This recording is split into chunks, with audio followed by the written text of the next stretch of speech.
My father-in-law ripped up my disability check in front of everyone. Real men work, not live off handouts. My wife said nothing as he threw the pieces at me. What he didn't realize was that the postman who delivered it was still at the door. He cleared his throat and said, "Sir, that's a federal crime." It was Sunday dinner. My wife's family, all 12 of them, crowded into her parents' dining room. The doorbell rang during dessert. I answered it. Carl, our mailman, was holding an envelope. "Special delivery, Ben. Needs a signature." I signed. "Recognize the return address, Social Security Administration, my disability check. The one I got every month because of the back injury that ended my construction career 3 years ago." I walked back to the dining room, set the envelope on the table. My father-in-law, Robert, spotted it instantly. "What's that?" "Just mail from the government." He picked it up. "Social Security Administration." The table went quiet. "Your disability check?" Not a question, an accusation. "Yes." He tore open the envelope, pulled out the check, $1,800. Every month for doing nothing. My wife said, "No, Lisa, your husband needs to hear this." He looked at me. "Real men work. Real men provide for their families. They don't live off government handouts." My jaw clenched. I worked construction for 15 years until a steel beam fell on my back and shattered 2 vertebrae. Excuses. Plenty of people have bad backs and still work. "I can't lift more than 20 pounds. "Because you're weak," he stood up. "My generation didn't quit when things got tough. I'm taking care of my family with my tax dollars." He ripped the check in half. "This is what I think of handouts." He ripped it again and again, pieces fluttering onto my plate. Then he threw the scraps at me. They landed on my chest, my lap, the floor.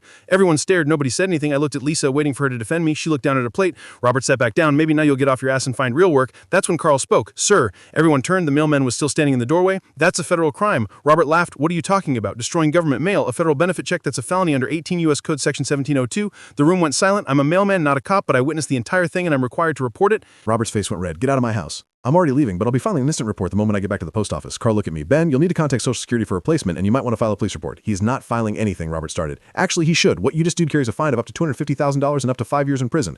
Robert stood up fast, his chair scraping. "You're lying." "I'm not. I've been a federal employee for 23 years. I know the law." Carl pulled out his phone. "I'm documenting this right now. Time, date, location, witnesses present." He took a photo of the torn check pieces. Robert lunged forward. "Delete that." "Don't touch me, sir. That would be assault on a federal employee, another felony." Robert froze. Carl looked around the table. "Just so everyone knows, you're all witnesses. If this goes to court, you'll likely be subpoenaed." Lisa's mother went pale. "Robert, what did you do?" "He didn't do anything. He destroyed federal property in front of 12 witnesses, including a federal employee required by law to report it." Carl handed me a business card. "Call this number tomorrow for a replacement check, and if you need my statement for your police report, I'll provide it." "Thank you, Carl." He nodded, then left.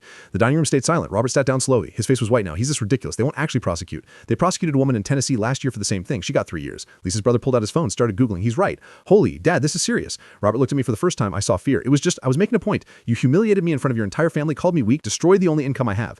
"I didn't." "Yes, you did." Lisa finally spoke. "Ben, maybe we can just let this go." "Let it go? He destroyed our rent money and you said nothing? He's my father, and I'm your husband with a disability that he just mocked in front of everyone." I stood up, started picking up the check pieces and put them in my pocket. "I'll be filing a police report tomorrow and pressing charges. You can't, I can, and I am." I looked at Lisa. "You can stay here. I'm going home." I walked out, got in my car, and drove away.